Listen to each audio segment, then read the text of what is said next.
massive welcome. Good morning. So glad to have you join us. As you've seen from the invitation and now from our lovely panel assembling here today, we've got so many amazing panelists to speak to you and to talk about the really important research that we've launched today. Throughout, there'll be opportunities to ask questions, get involved in the discussion. So please do use the Q&A at the bottom of your screen. When Vanessa and I do our research presentation, we'll have time at the end to answer questions. And then when Miriam, Rebecca, Agnes, Samuel and Danny are on the panel, there'll be a Q&A session there as well. So please jump in and share your thoughts. To start us off, I'm going to hand over to Michael Bennett at King's College London to talk about why they commissioned this report and their journey to this place. So please do go ahead, Michael. Thanks, Ellie. Good morning, everyone. I'm just going to kick us off briefly. My name is Michael Bennett. I'm Associate Director of Widening Participation at King's College London. Normally I would say welcome to King's or something like that, and thanks for coming. So instead I'll say thanks for giving your time and joining us in this way for what should be an engaging and insightful event on important issue that touches on university access, social mobility more broadly, citizenship, and navigating the system, what that means for individuals and families.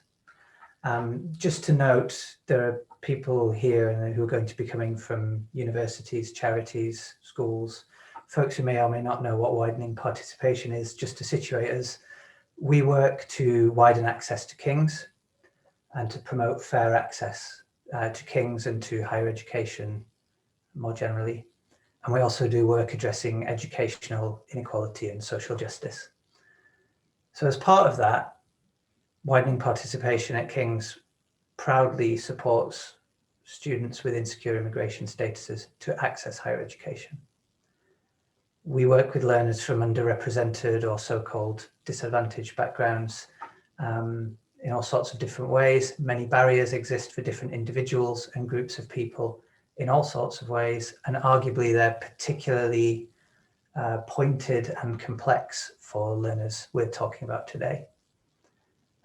Education creates life-enhancing opportunities, I believe that, and it can help migrants to shape their own futures, to establish themselves in a new country. And we believe that everyone should be given the opportunity to pursue their passion and their goals and dreams when it comes to a subject or career, and that nothing in one's background and in your journey fundamentally should prohibit you from doing that. Indeed, maybe a source of strength, not a deficit. But at the same time, we know individuals often are placed in a particularly vulnerable situation or face particular uncertainties or disadvantages along that path. So we wanted to understand that better, in particular for students with different uncertain immigration statuses. So amid all their struggles, a top priority for these young people is overcoming barriers they face trying to access university. There are many challenges in other areas, no doubt, but this is the lens through which we focus on this report. And working with the Centre for Education and Youth, we wanted to gain a greater understanding of what these barriers are. And also I feel that it's important, particularly for widening participation practitioners.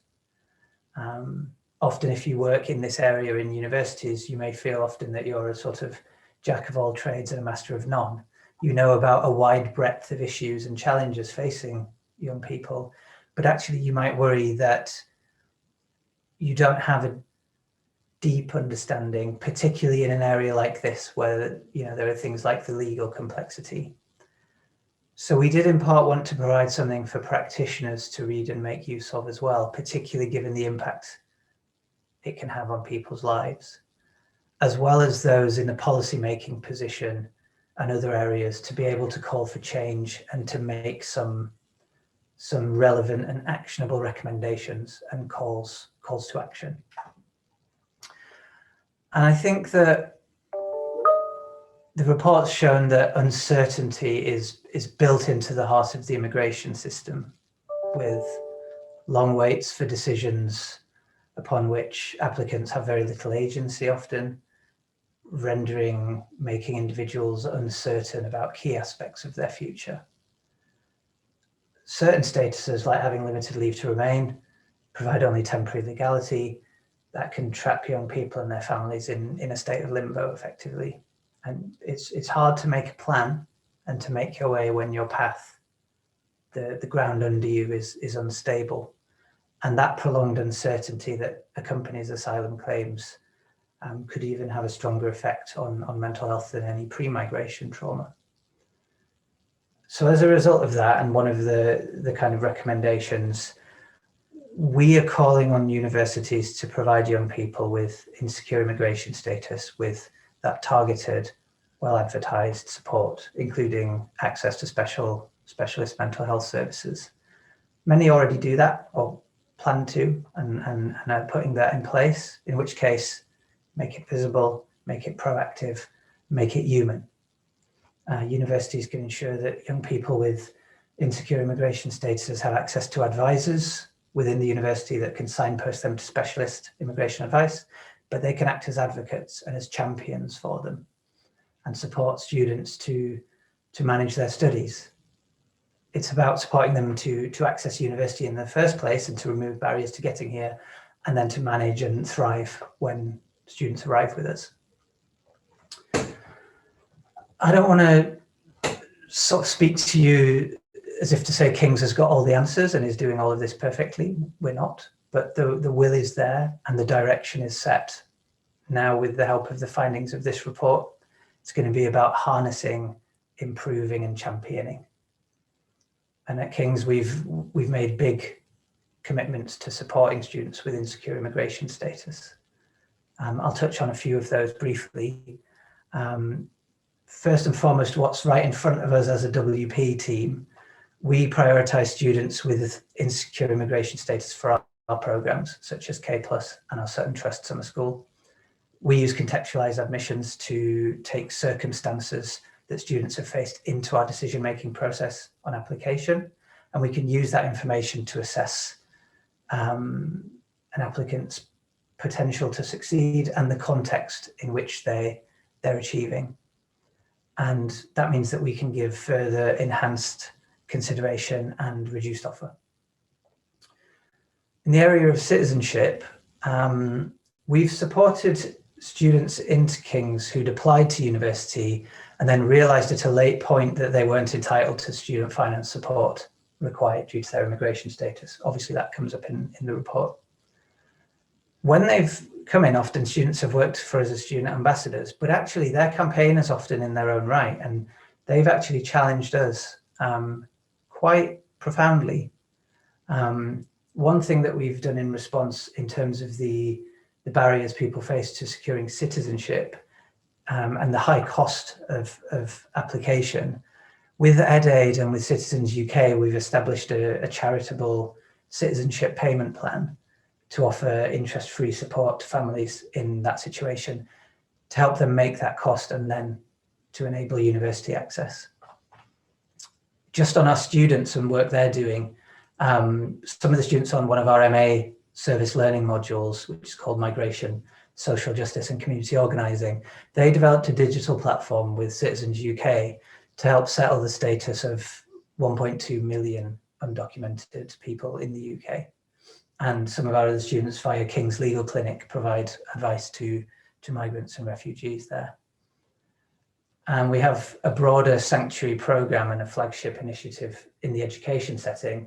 It's called Padleo, which is a partnership for digital learning and increased access, which supports the education in other parts of the world with refugees, chiefly Lebanon and Jordan. And then we have the Sanctuary Scholarship Programme that we've introduced, the financial package, which provides students who don't qualify for student funding with access to tuition fee support and help with the living costs. And I'm aware that in many ways that it's kind of a late stage solution. Necessarily those scholarships are finite in number and in scope. So we want to focus now on getting that scheme working as effectively as it can. And the scholarships are wonderful and impactful, but also we need to look at the bigger systemic issues highlighted in the report that makes such a scheme necessary in the first place. And just to say, speaking to you in Refugee Week, that King's will be the first university to act as a community sponsor for a refugee family, which will enable a refugee and family to come to the UK and receive a fully funded place at the university. And that's a model that we hope other universities could follow. So finally, I just want to touch on how the report will impact what we're going to do next. We're doing what we can. We know we want to do more. We're going to do more. And the report does make recommendations for universities, changes to policy and to practice, which are required to support young people better. We're going to make all of those recommendations where we're not already doing them. And just in closing, I'll say that principally, we want to work with other universities and with other organisations and Student Finance England to consider what changes can be made to student finance eligibility, meaning that more students can access financial support without the need for scholarships. Of all the activity I just mentioned, that's one university. So imagine the breadth and strength of activity going on across different regions, and imagine what we could do if we worked collectively on this one issue of student finance. So I would, invite other universities to speak to us directly if they want to be involved in that campaign. So I'll pass over to Ellie for chairing and to take us into the next part of the schedule. Once again, welcome.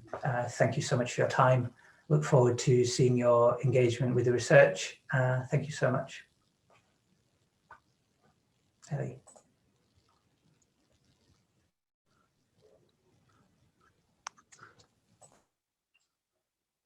Ellie, you're on mute. A very rookie error to start us off. So let that be the only hiccup. Am I right in thinking that everybody can see slides now and we're good to go? Great. Thank you so much, Michael.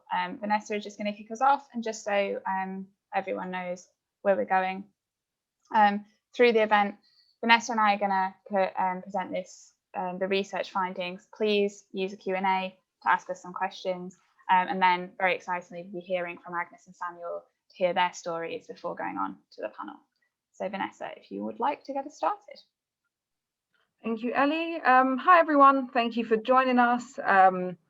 As Ellie said, we're really excited to share this research with you. We've been working on it for quite a while, and it's something that Ellie and I have been super interested in. So we're quite excited to share it with you today. Ellie and I are from the Centre for Education and Youth. The Centre for Education for Youth is a think and action tank.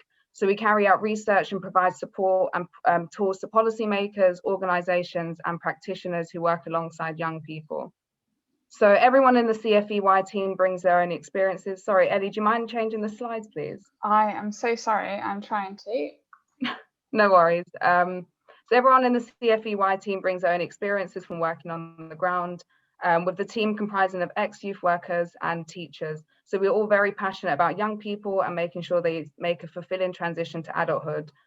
I'm Vanessa, I'm a junior associate at CfEY, and before working here, I worked at the Centre for Social Justice as a researcher. I also have experience working in primary and secondary schools across Tower Hamlets as a teaching assistant. So my colleague Ellie and I led this research, and today we're going to present some of the main findings to you. In a second, I'll pass back over to Ellie, who's going to take us through the research, looking at some of the main themes and barriers before she hands back to me so I can take you through some of the key recommendations that we've come up with. Ellie, I will now pass over to you. Great. And now that I've managed to move the slides along, we should be going smoothly from this point. Hi, everybody. So the research that's presented in Higher Education on Hold addresses these 4 research questions. And we do have a real focus on the policy change that's needed and the support from higher education institutions, schools, colleges, Student Finance England that is needed to help young people with insecure, unresolved immigration status access HE. And to answer these questions, we've combined a review of the existing literature. We convened an amazing steering group of practitioners, academics, campaigners, charity leaders to help guide how we should focus the research. We carried out in-depth interviews with a range of experts, 2 of whom we've got on our panel today, which is fantastic. And crucially, we spoke to young people whose access to HE had been or will be affected by their immigration status. So I'm going to take you through the main findings against each of those main research questions. And the first really important research question that we set out to address with the support of our steering group was to think about which groups of young people do experience barriers to their HE access because of their immigration status.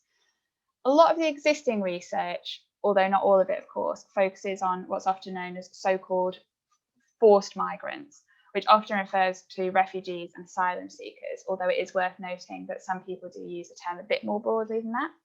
And of course, there is research conducted on other groups, including young people who are undocumented or young people with limited leave to remain, such as the research conducted by We Belong, who Dami, one of our panelists today, is from that organisation, that tells about their experiences in education in the immigration system. However, this is the first report that's focused on HE access that looks at the experiences of all these groups and highlights the commonalities in their experiences, the barriers they face, despite the differences in their legal statuses.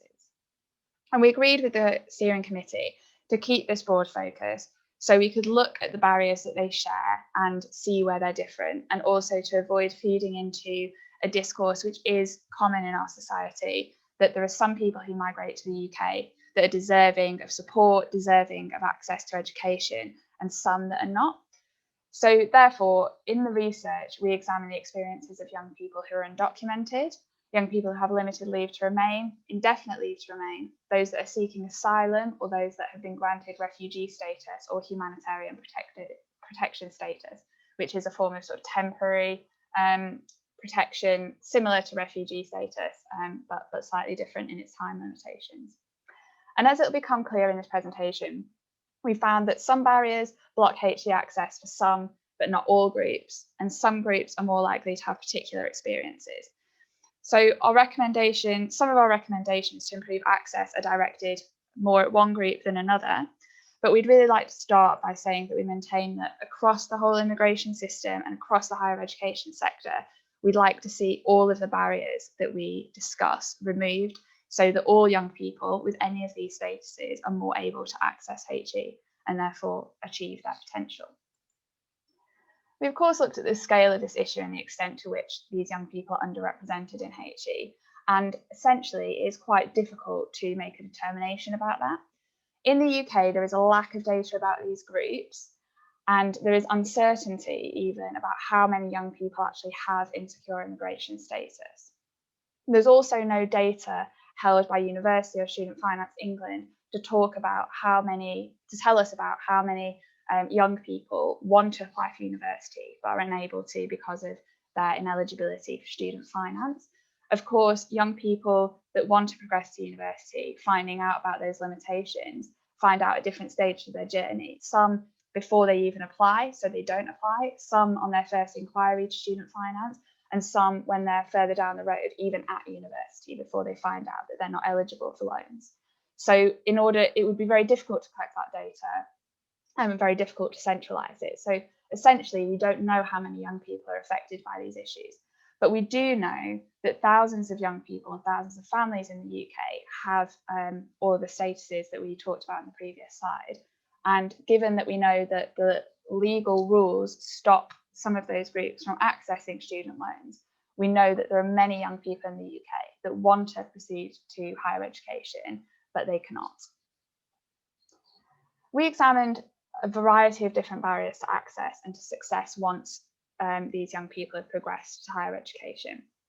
And while we won't cover all the barriers in detail this morning, and of course I really hope that you'll read the report to see that further detail, I'm going to share with you some of the key findings, and Vanessa will talk about the key recommendations that we want to ask schools, universities, Student Finance England and the government to follow.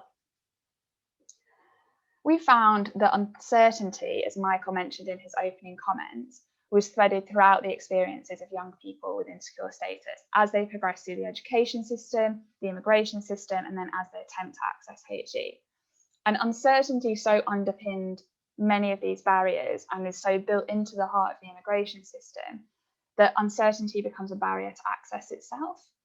So young people might find it difficult to progress to HE, not just because of the legal rules we're going to talk about or the experiential barriers they might face, but just because the very question of their legal residence is under threat. And that constant instability makes it really difficult, if not impossible, for them to plan for their future. It's also really crucial to note that young people with insecure immigration status share many barriers with other underrepresented groups. And from the work we've done with Kings before, such as our reports on Gypsy Roma traveller young people or Latinx young people, we saw those commonalities. However, the legal rules that surround their immigration status and stop them from accessing university really set them apart. And existing research on young refugees, although we really found it applied to all the groups we were looking at, coins the term super disadvantage to describe how conditions that are about somebody's immigration status can exacerbate all the other barriers, for example, poverty, that those groups might share with other underrepresented groups. And it finds that those barriers interrelate and exacerbate one another. And it's certainly the case that when we were looking at individual young people's stories and trying to disentangle different barriers and present it clearly in this report, it's certainly a challenge because the different barriers are essentially trapped in a vicious cycle for many young people that stops them pursuing those dreams and progressing to HE. To give you a quick overview of what you could expect to read about more if you read the report, you'll see that we explore legal and systemic barriers, which I'll talk about in a second, as well as the increased risk of living in poverty, which is often directly related to people's immigration status, barriers around language proficiency and qualifications, although of course that doesn't apply to all young people with insecure immigration status, primarily to young people who are recent migrants, or of course those that speak English as an additional language, while recognising that many speak English as their first language or have been in the UK since they were toddlers or very young children. Poor mental health is also a barrier, which again is closely tied to immigration status and the impact that navigating the system can have on people. And then the experience and then of course, although not all aspects of current widening participation practice and HE admissions, some aspects of those practice can cause barriers to young people wanting to progress to university. I'm going to pick up on one set of those barriers to talk to you about in more detail. And that's the legal and systemic barriers, which Michael has already mentioned in his introduction. And we find that these barriers are twofold, essentially. First of all, you have the rules that are attached to young people's statuses, which are set out in this table, that stop them from being able to go to university. For example, in the case of young people who are currently undocumented, they're unable to go to university at all because they don't have legal status, and so of course unable to access student finance. And in the case of, for example, asylum seekers or young people with limited leave to remain, there are specific rules that restrict their access to student finance depending on their specific circumstances. However, layered on top of that are the factors that make it so difficult for them to overcome the other barriers by making changes to their immigration status itself. So obtaining and then maintaining regular legal status is complicated, is extremely expensive, and for many people it's really difficult to navigate that in what researchers talk about as a legal aid desert, essentially the lack of access to legal aid, which has been particularly exacerbated in recent years. So essentially it's not just a case of saying, okay, this young person is undocumented, but if they get limited leave to remain, then they would be able to go to university, or this person is an asylum seeker, but if they can just pursue their status and get granted refugee status, then everything will be fine. There are barriers at every stage to them doing that. So when eventually they do attain legal status and then find that they're blocked by these particular rules, it's particularly difficult for them to continue on that journey. Because even when young people, such as young people with limited leave to remain, have legal status and have been all the way through the UK school system, they're not eligible for home fee status, so they would be subject to paying international fees, and they're not eligible for student finance. So there are two rules that the two conditions essentially they have to meet. The first is ordinary residency, which means they have to have had their status for 3 years, and the second is long residency, which means they have to have lived in the UK for either half their life or 20 years. And of course, the paperwork to prove that is very intensive. So essentially what you have is young people who have lived here for a long time, have legal status, are on a route to settling in the UK, which they're highly likely to do, and they can't access student finance, or they face really long years of waiting to do so. And of course, many families then, being so aspirational and so ambitious for these young people, would like to look to self-funding university. However, if you consider that those young people would have to pay international fees of up to £30,000 a year, or that when you have limited leave to remain, for example, you're facing fees of over £1,600 per person every 2.5 years to maintain that status, then I'm sure we can all imagine that for the vast majority of families, pursuing self-funded HE is extremely difficult, if not completely impossible. And so this barrier is particularly intractable and essentially requires policy change to allow these young people to pursue their education aspirations. Vanessa is now going to tell us a story about one such young person that we encountered in our research before going on to our recommendations. Thank you, Ellie. So I'm going to talk to you about Mary. Just so you guys know, we have changed the name. We went through several names, but we decided on the name Mary, just to guarantee that we don't kind of invade the young person's privacy, but all the details are still accurate.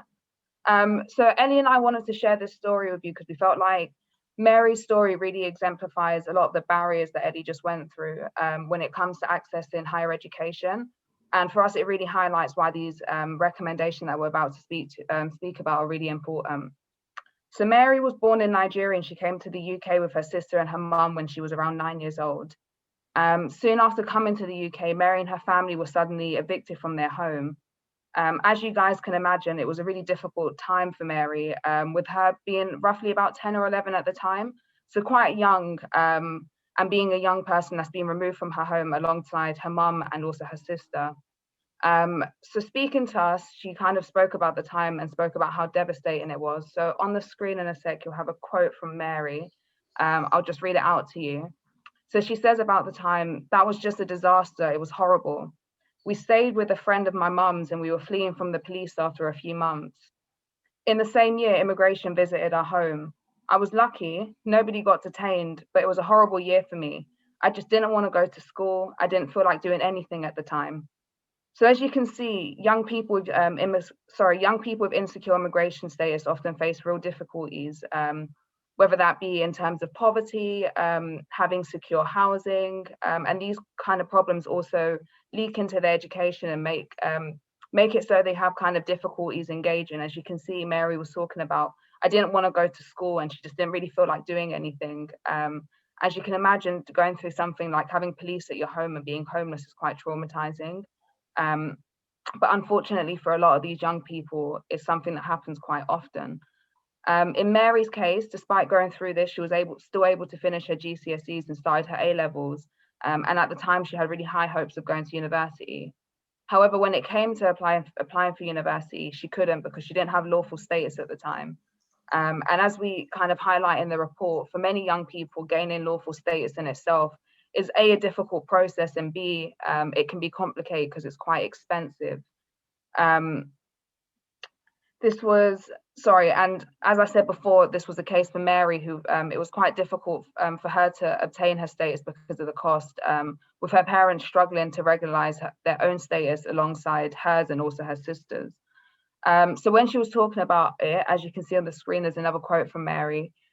She spoke about how frustrating it was, particularly because when she came to the UK, she was quite excited about getting a good education and going to university, but for her, it didn't materialize. So she says, "It was really frustrating because when we first got here, I remember we were just really, really happy. It was funny. I thought, yes, I can go to university, and then I couldn't get student finance. It's really frustrating. It's just really hard." As you can see from Mary's example, many of these young people are highly ambitious and often really want to go to university, but having insecure immigration status can make their lives difficult and force them to live in sometimes precarious situations, which has an impact on their education and their opportunities. I'm now going to move on slightly to think about the key recommendations that have come out of our research. So during our research, we spoke to young people directly. We spoke to quite a few young people, and we asked them what policy changes they would like to see. And these are some of the answers that they came up with. I'll just give you a minute to read through those, as I think it might be a bit easier for you guys to read those rather than me reading those out loud. So I'll just give you a second.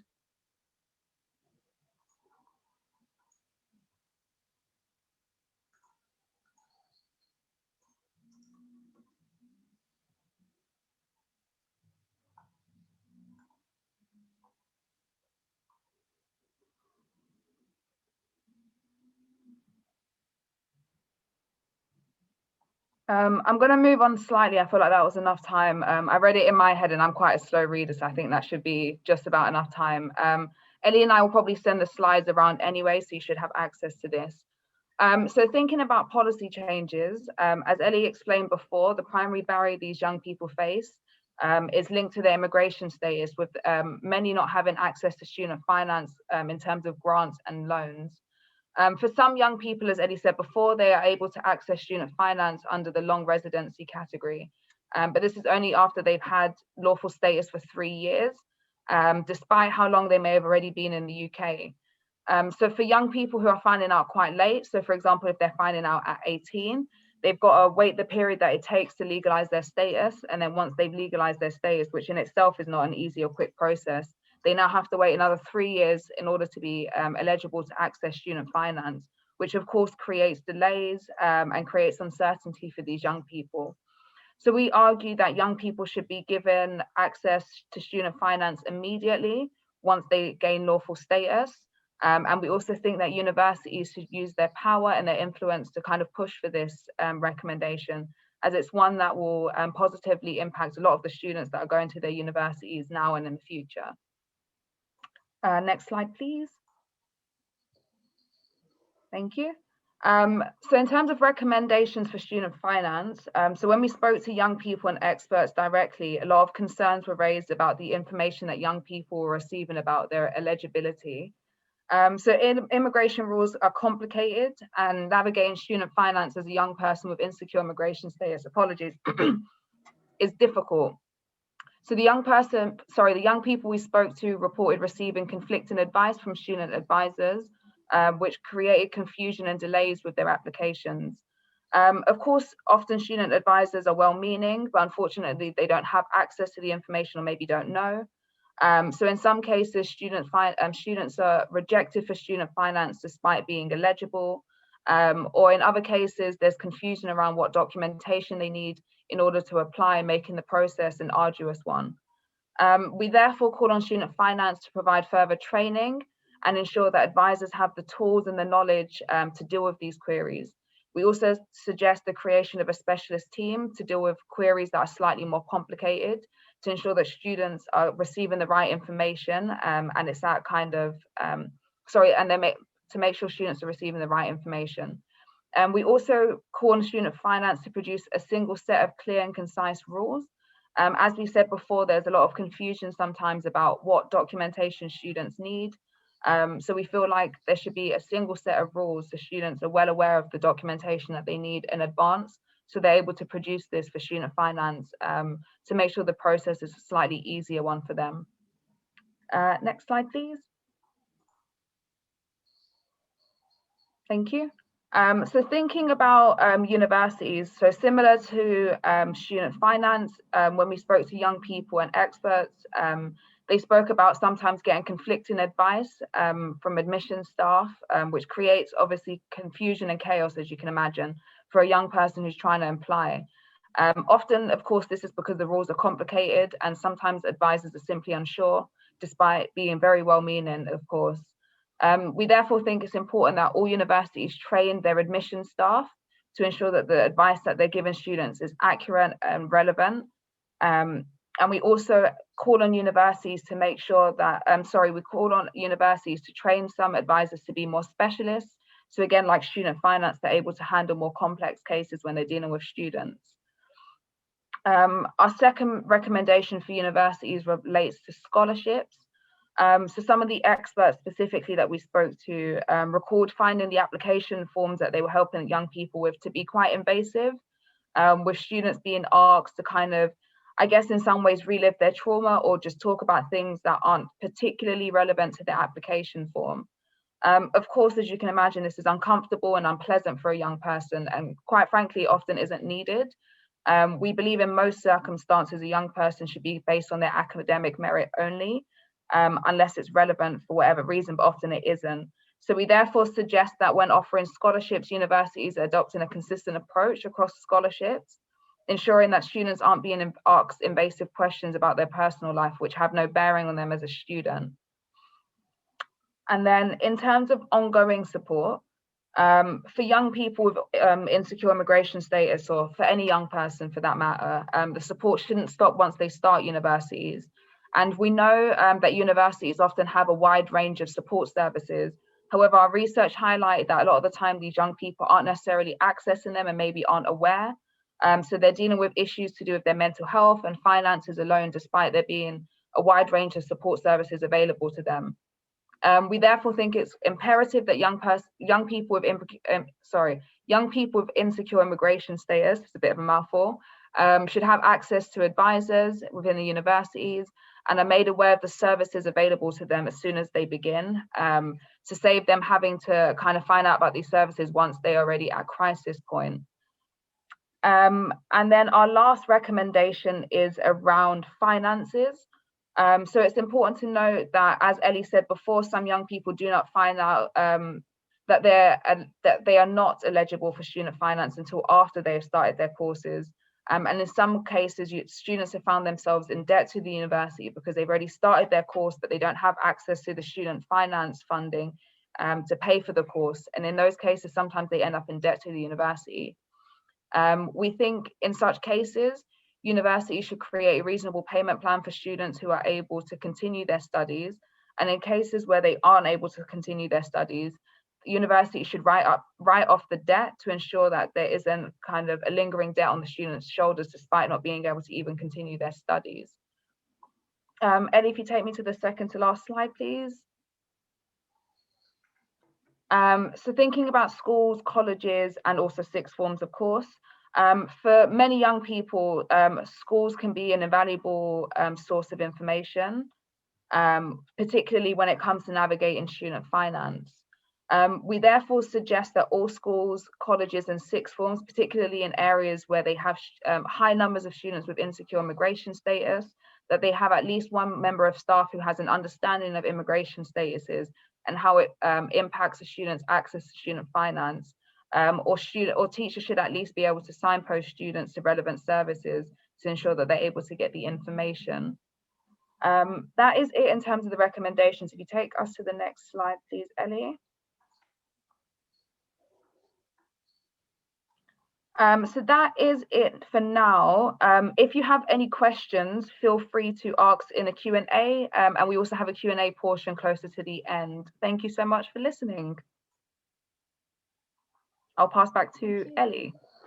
So you've seen a couple of questions come in already. Lydia, in answer to your question about the statistics of the number of refugees that access education, it may be that very recently the figure has increased to 3%, which would be fantastic news. The figure that we have is also from the United Nations. So essentially, if you've seen this figure and it's 3% now, as is the nature of research, we may well be slightly out of date since last year when we began the research. And of course, while it would be great that that number has increased, still far behind the statistics, the number of young people in the UK that access higher education, and therefore there's still that underrepresentation. Any other questions coming through? So Radhika, you have asked whether King's is the first British University commissioned such a report. I'm always extremely nervous to say this is the first report that's ever been done like this, and then you think just somewhere on Google is another one waiting to prove me wrong. And of course, if that's the case, then so be it. More research is always great. But as far as we know at the moment, in terms of looking at all of these groups together, and comparing those those different groups and the barriers that they face. This report is unique in that sense. It's also, we're not the only people that are highlighting these issues. For example, just a few weeks ago, there was a BBC panorama about the impact of young people who grow up in Britain but don't have secure immigration status from this issue to other issues. So there are wider conversations going on out there, which is brilliant.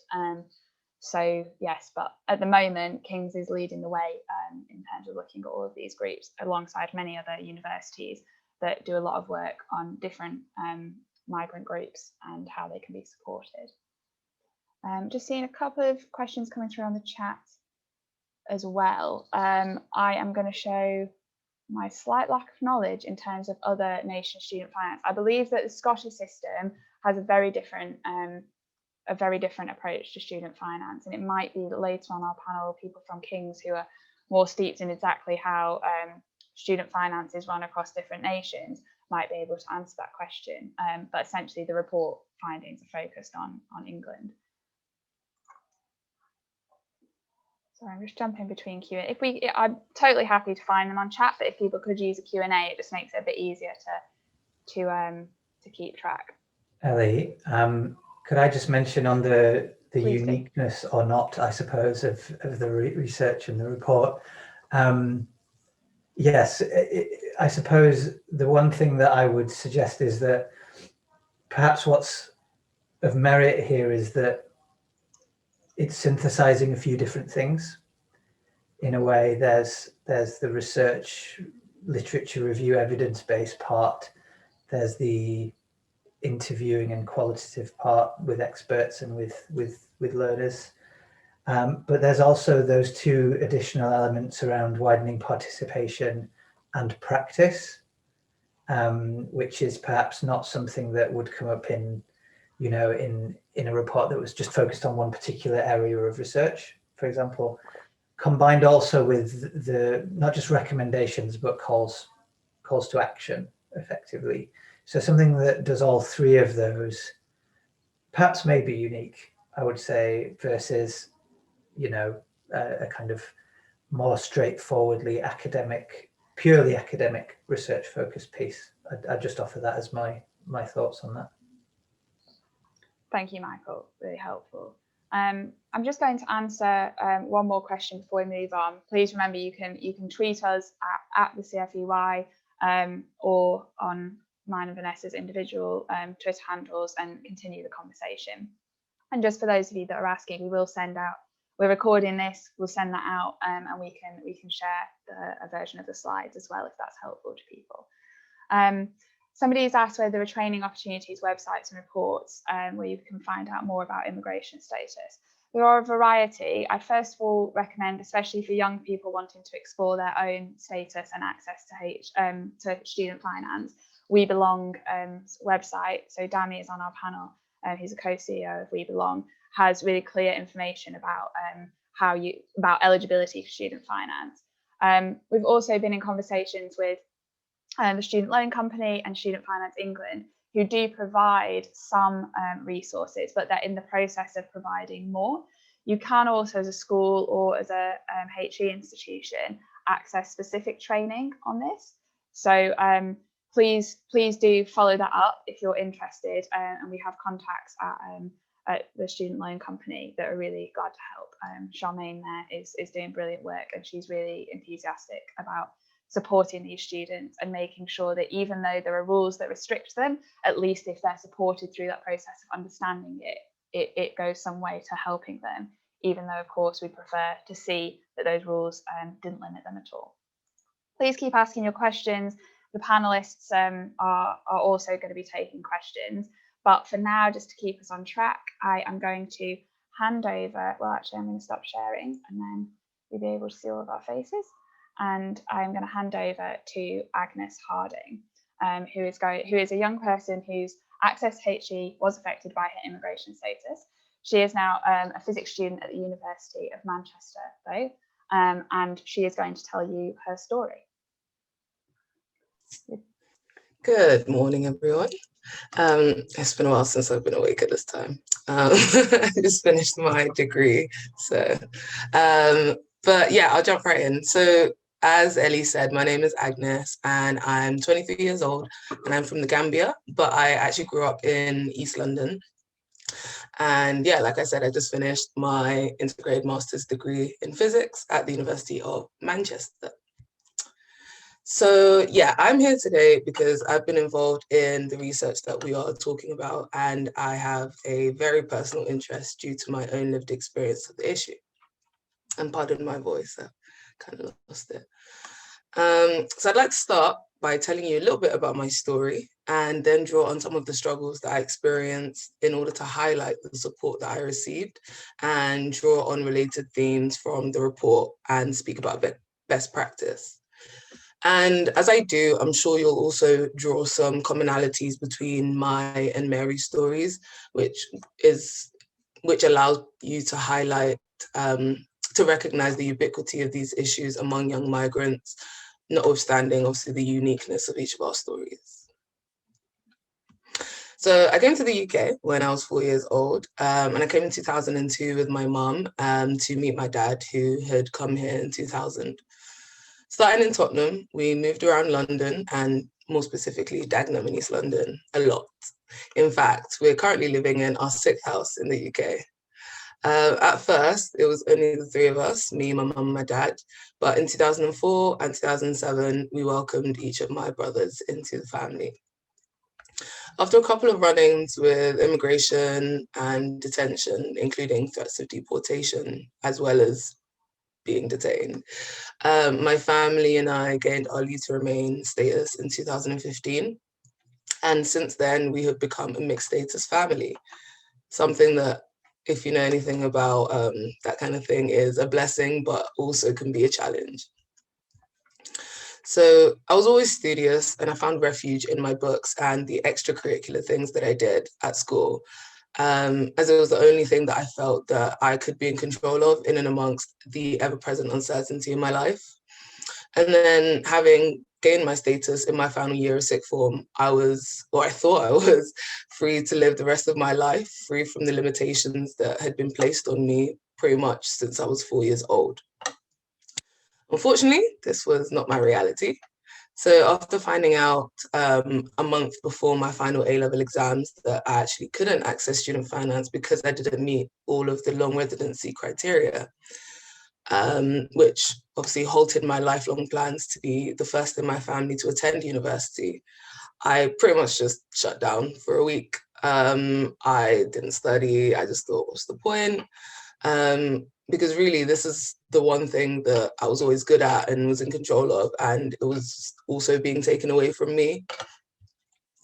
However, after taking a forced gap year, as I like to call it, with the support of a number of people, which I'll go into further detail about in just a second, I was able to begin and recently complete my degree, funding it entirely independently of government support. So looking back at my story, although faced with a myriad of obstacles, there were particular periods that do stand out to me with regards to the support I received at the time. And I'll just share a few of those with you. So the first I know is, finding out about my immigration status just before I was due to take my last exams. I gained a place at 4 out of 5 of the universities I applied to. And as highlighted in the report, finding out this late that you can't access student finance can be extremely detrimental to a student, because regularizing your status, or even if you have regularized it, having to wait 3 years is a long and expensive process, and obviously is very difficult to navigate, especially without support. So as I mentioned, I was one such student. However, I did have support from my head of year, Ms. Course, who helped me and put me in touch with, well, We Belong now, but back then it was called Let's Learn. And after discussing with him my struggle to complete the student finance form, he did some research and got back to me with a contact for someone at Let's Learn, Joel, who helped me, among everyone else's help helped me understand my position, which despite being on that journey for over 13 years at the time, I was really uneducated about, as well as, you know, discussing the options available to me. So this sort of meeting or encounter, I'd say, I can firmly say, changed the course of my life in so many ways. And since joining 2016, I've been involved in a number of campaigns alongside Dami, who's going to be speaking later, with success including the creation of a large number of new and more accessible scholarships at a wide range of universities, like King's, who were involved in that, and freezing fees associated with visa renewal, among many other successes. The second thing I'd say is the support that I received from my aunt Joy with creation of my GoFundMe. So following my work with Let Us Learn, she reached out to me and offered her support in trying to help me raise the money needed to cover my fees for my 4-year degree through crowdfunding. And the campaign really gained momentum through events that I had done with Let Us Learn, such as my appearances on BBC London Evening News, and more notably on the Channel 4 show Dispatches. And ultimately, with the generosity of the British public, we raised enough to cover my fees for the first 2 years, with enough left over to contribute to my 3rd year's fees. And this was something that was only possible due to my next point. So this is that the University of Manchester assessed me as a home student, which enabled me to pay home £9,250 rather than international fees, which could be upwards of £20,000 or £30,000. So as we see in this report, and as Ellie mentioned, students who are assessed as international students face extremely high fees. So yeah, up to £30,000 a year at some universities. So being assessed as a home student by my university lowered my barrier to access significantly and allowed me to pay much more, well, affordable fees. Though this did not remove the burden of having to be, you know, financially self-sufficient while doing a full-time physics degree, but it allowed me to even consider and then be able to fund my degree without student finance. And finally, as highlighted in this research, once in university, young people like myself with insecure immigration status need ongoing support, whether this is with ongoing applications with the Home Office, support with mental health, or even with accessing additional funding. So while I have been at university, I received ongoing support from the University of Manchester's widening participations team, and more specifically from 2 individuals, Catherine and Stephanie, who have been, yeah, pillars of just, yeah, the greatest support, honestly. And yes, I'd say this came in sort of 2 forms. So having people to simply talk to at the university in sort of higher positions who just understand a lot more than the average probably member of staff. So whether this was advice or just pastoral support in, you know, venting, that I had to, you know, do whatever obstacle the Home Office threw at me. And it made such a difference in just alleviating the feelings of isolation that I was dealing with. And also having people sort of on your side in a system that seems to be against you in every way was invaluable, as they were able to advocate for me in a lot of settings, removing or at least reducing the burden of me having to relive my trauma every time in order to gain support and assistance, whether financial or otherwise. And secondly, financial support through employment and bursary and scholarship applications.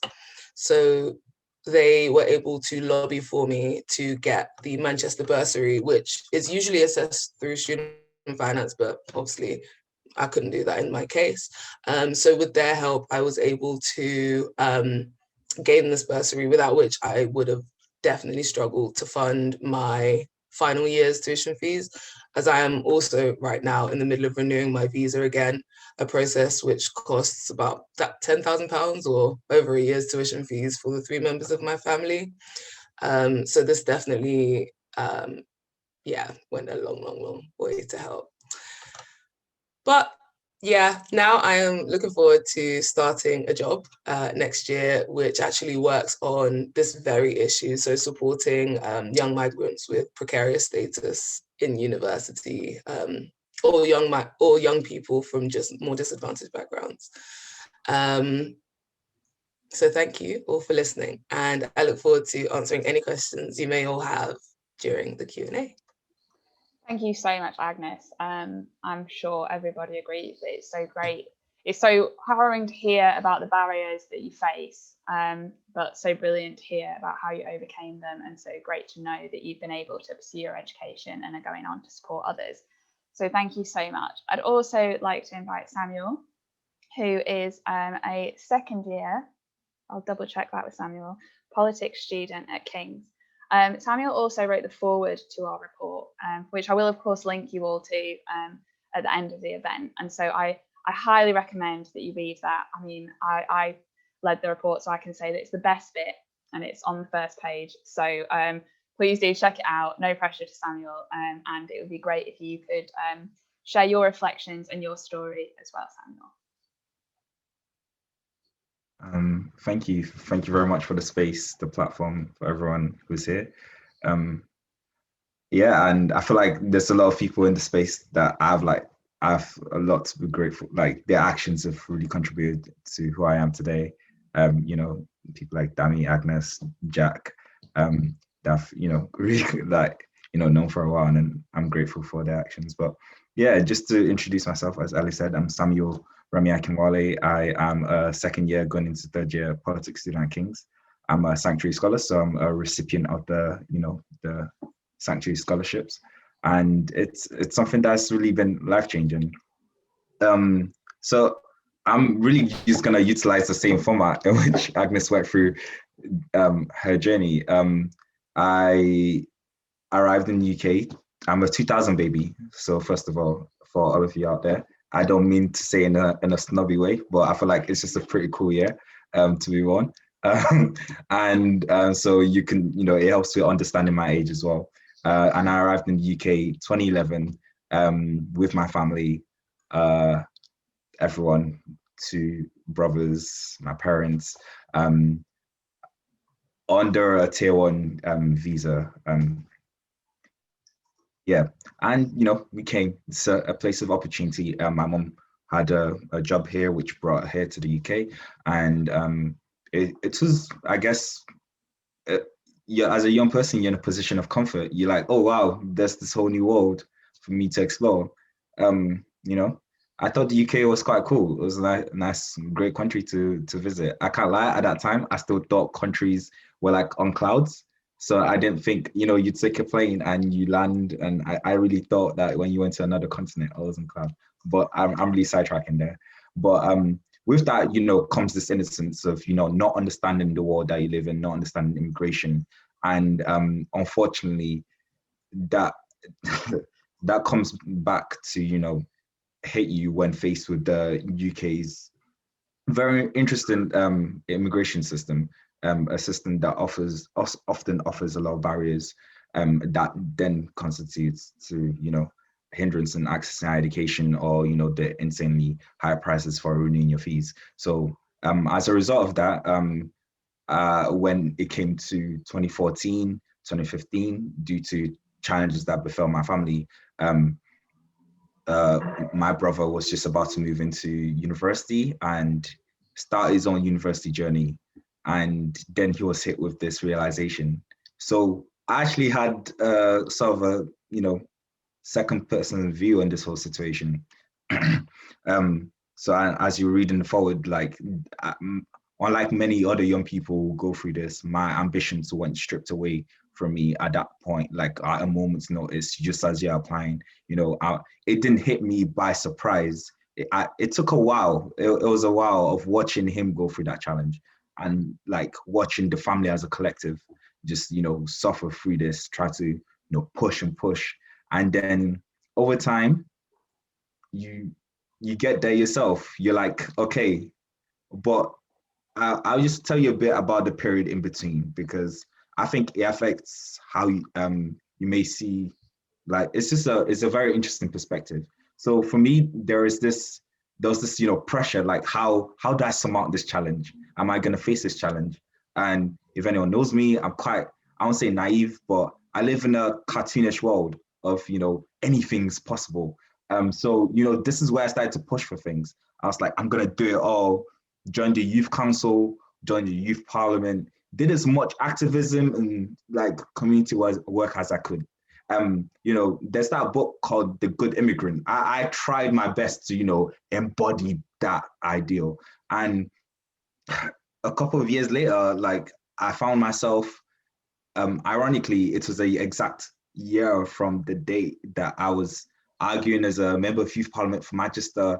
I was in the courtroom defending why I deserved to stay in the UK after 7-8 years of residency here, and yeah, it was just very ironic, the contrast and the things that the lawyer would say, you're so resourceful. I'm sure you could utilize those skills in Nigeria. And you're like, what? That's wow, that's crazy. But all of this is just to provide context into like how I feel about the UK's immigration system. To go into the reason why we're here, education. For me, I kept that, realization and naivety to the very end. I didn't really think that, I don't know, I just didn't want to accept the reality of it. I thought somehow student finance would just grace me with some blessing, and I don't know, to the very end. And even when I got my results, like I'll still go this year. And I came to the stark realization that I wouldn't. I took a year out, and this is when I came across the King's Sanctuary Scholarship, which was gracefully to the help, like from the support of We Belong, the site, the resources they provide to be aware of the sanctuary scholarships that are available. I applied, and the lovely young gentleman that you could see probably at one corner of your screen, Jack, was nice enough to take me through this amazing situation to understand the whole journey of what I was going to go through. And it made things a lot easier. I can't lie, even if I didn't get the scholarship, I would have felt a lot more comfortable and confident that maybe the next year I would. But then again, some young people never even come to the point of knowing what the scholarships are. And so that's why I think with this policies recommendations, we really need to take it seriously. Institutions of education need to be stewards of education. They need to open the floodgates to allow these young people to raise their aspiration and self-actualize. But yeah, as I was saying, Jack, lovely, and in the most kind manner, just helped guide me through this whole situation. And I can remember him telling me, I think I had the date saved in my calendar till now of when he told me, and I jumped, and I was just so excited, and it really changed my mind. And I think the timing of this event is very, very interesting. Yesterday I was at dinner with 2 other friends, also both sanctuary scholars. We're having a dinner, to reflect on the year of, struggle and fun and excitement. Sorry if I'm taking a bit too much time. I'm gonna round it up quickly. But you're fine, don't worry, Samuel. One of them was just graduating. She didn't really think that she would get to this point. It's just like, wow, this is crazy. And the other is going into a 4th year as also integrated physics student. So, you guys probably know each other. I don't know, physics squad. But yeah, and throughout this conversation, I guess the biggest thing for me that I took away from it, other than a lovely meal, was the difference in their lifestyles, from suffering in silence, isolation, not necessarily other than being within the We Belong family and being able to share that community and be able to talk to them. There's no one else that ever knows. You become like an amazing spy. Like it's crazy. And then the fact that now they're exploring who they are, they feel comfortable to live, they feel comfortable to maybe even travel. They feel like there's some security. And that's what the sanctuary scholarships really offer, like far more than, access to pursue your dreams, that there's a bit more, at least I can claim London a bit more now, or Manchester, maybe saying UK, you're still not a citizen, but you feel closer home, you feel a greater sense of belonging. And this is what this is really all about, allowing this young humans, brilliant, who are eager to learn, to feel comfortable, to belong, but also to give back, because Agnes is a genius. I'm doing all right academically as well. And I really just want to contribute. I want to help. And so to those other young people who have, been struggling through this challenge, I really hope that we're able to remind them that their ambitions should not be relinquished, that, tomorrow may offer a better day. And the gatherings like this, where people are planning and working hard to ensure that we can tear down those barriers. And I hope that, once we leave here today, these aren't just, words. We take that, we'll build our convictions ever so stronger, and, we take action. But thank you so much for the time and platform, everyone. Yeah. Thank you so much, Samuel. Absolutely fantastic. Miriam, Rebecca, Dami, good luck following that. No pressure at all. I'm just so glad that you were both here to tell us your stories. I think as much as Vanessa and I can share with everybody the research findings, I'm sure that all the attendees today will have gained a much greater understanding of what we're actually talking about here today from listening to the both of you. So I'm now going to hand over to Sam Bars, who is our Director of Research and Operations at the Centre for Education and Youth, and he is going to chair the panel for us today. So off you go, Sam. Thank you, Ellie. And yeah, really inspiring stuff. I've really enjoyed listening to the discussion so far, and it's a real privilege to be here. Thanks to everyone who's been part of it. So I'm Sam, I'm Director of Research at the Centre for Education and Youth. I'm really pleased to have the opportunity to be part of the report launched this morning, and thanks again to everyone for coming in whatever capacity you're here.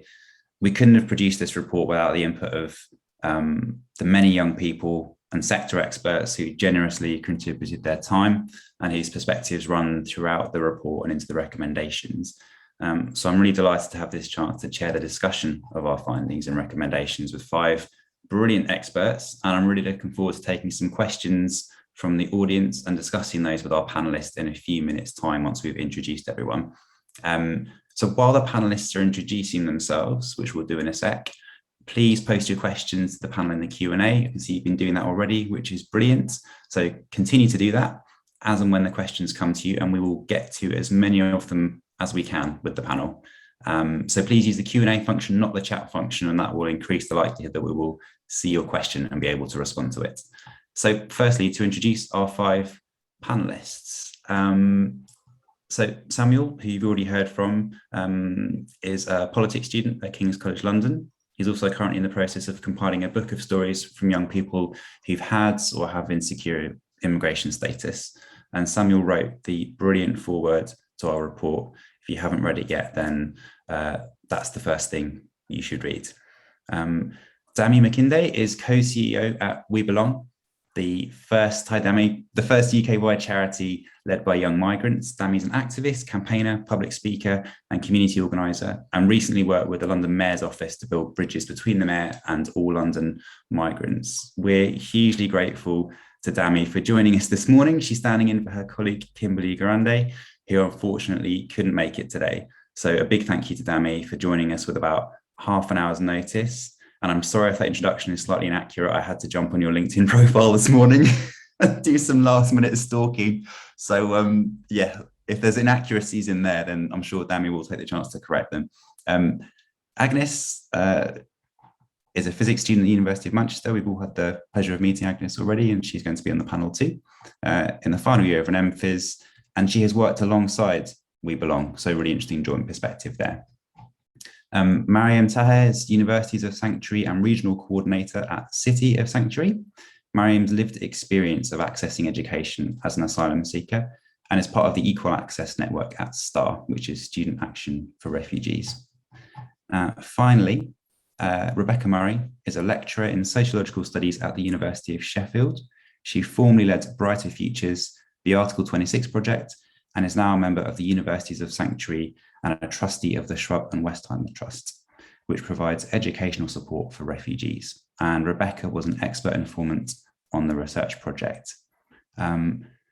So real pleasure to have you all on the panel. Thanks again for your time. And we all now know a little bit more about you, but we've not yet heard from Dami, Mariam, and Rebecca. So I'd like to start by taking a few minutes to hear a bit more about your expertise in the area and your initial response to the report, in particular, what you think either universities or the government should do to support access to HE for young people with insecure immigration status. So if you could each take 3 minutes or less, that would be great. Dami, are you happy to go first? Yes, no, that's absolutely fine.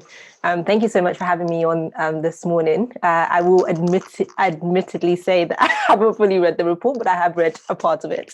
And from what I've read, I mean, I've been involved in the sort of process in putting together the report. So that's been an awesome thing. And the report itself, as I've read it, looks really good. And just hearing it again here today, this morning, has also been fantastic and actually kind of covers a lot of what We Belong are doing anyway. In the stories that you've heard from Agnes and Samuel are very much the stories of young people that we work with in general. So just, we, as Agnes mentioned earlier, we started off as a campaigning or project that campaigned on access to higher education. And then we got so big that we grew into something bigger and started looking at the root causes of immigration itself, just in general, how it affects education, how it affects just, the delays of the process, just so many different areas. And to speak upon the report, I really love the recommendations that are already on there, and it's something that we are already fighting for as well. So it's so good to have CfEY and King's College being able to back that also. And, in terms of the student finance and providing further training and tools to enable advisors to create specialist teams.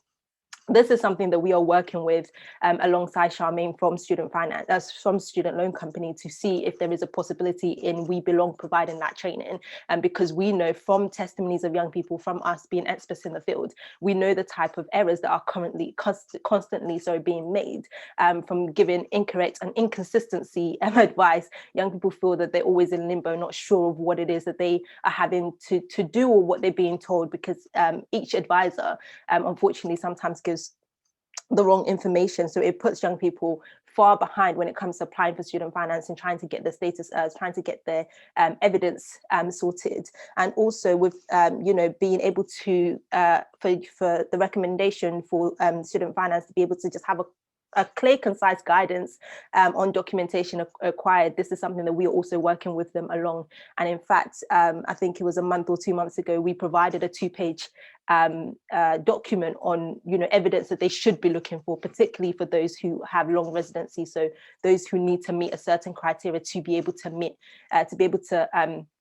student finance rules. And in the report it talks about 3-year lawful status in the UK, and also having lived here half your life. What are the actual evidence in which you need? Because some of the evidence are just the young people can't get them. So for example, if a young person has been in the UK since the age of 8 years old, now 22, ready to go to university, has status but left the UK at the age left sixth form at the age of 18 and wasn't documented until 19, she would need to provide evidence in that year from 18 to 19 in which she doesn't have status.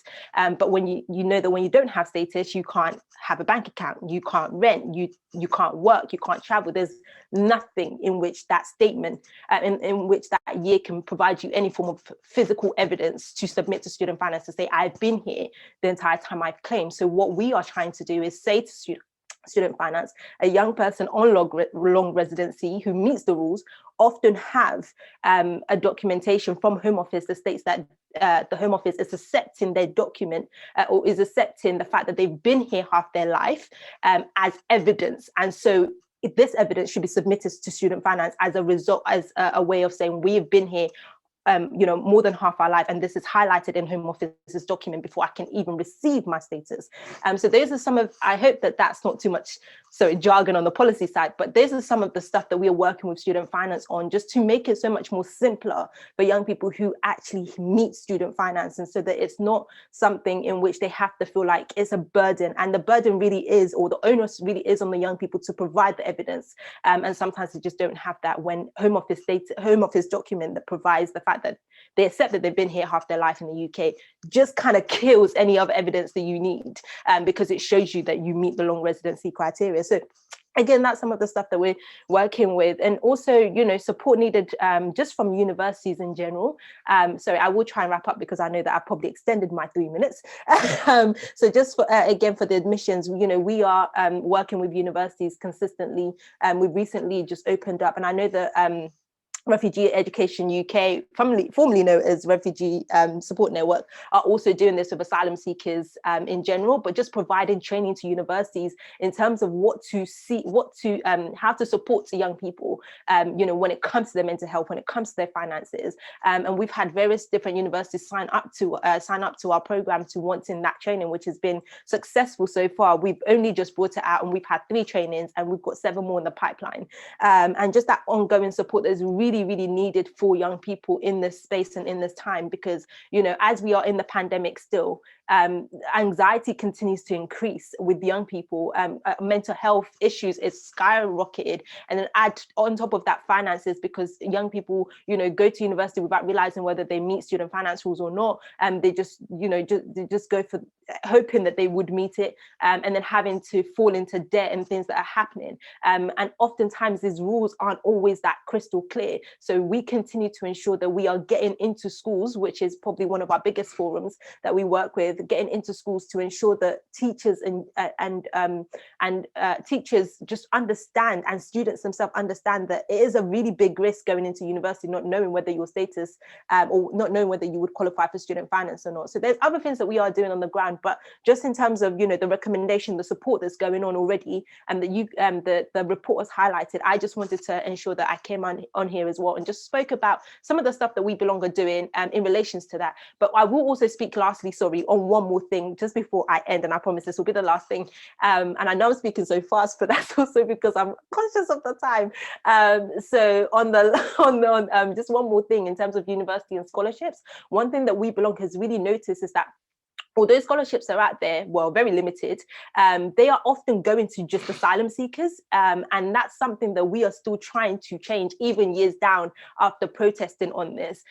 Scholarship seems to only be awarded to asylum seekers or people within the specific area. So if you're going to Kent University and you apply for Kent University scholarship, the scholarship, they would only give it to you if you are a Kent resident. And we feel that that's really unfair, because it really stops so many other people being awarded the opportunity to be able to access those scholarships. So those are some of the things that we will start to develop again going forward. And with that said, I am done. Sorry. Thank you, Dami. I think I'm very happy to give you more than 3 minutes, given that you jumped in at the last minute. So you earned it, it's fine. Thank you for that introduction. Mariam, would you be happy to go next? Yeah, sure. Thank you, Sam. Hi, everyone. Firstly, it's a pleasure to be here and to see the work that you've done on the report and the amazing recommendations as well. And a pleasure to meet the students today, Agnes and Sam, and all the other incredible students that shared their experience. It was very emotional to hear it because I have gone through this process as an asylum seeker of applying to universities.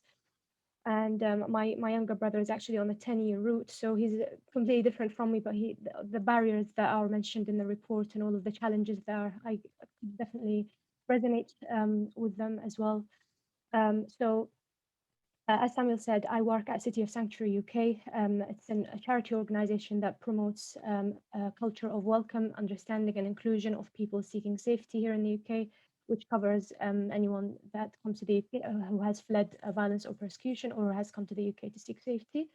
So City of Sanctuary does this in different ways. So we have networks across the UK of local groups and villages, cities, and different areas of either organizations or local groups of people that promotes this vision.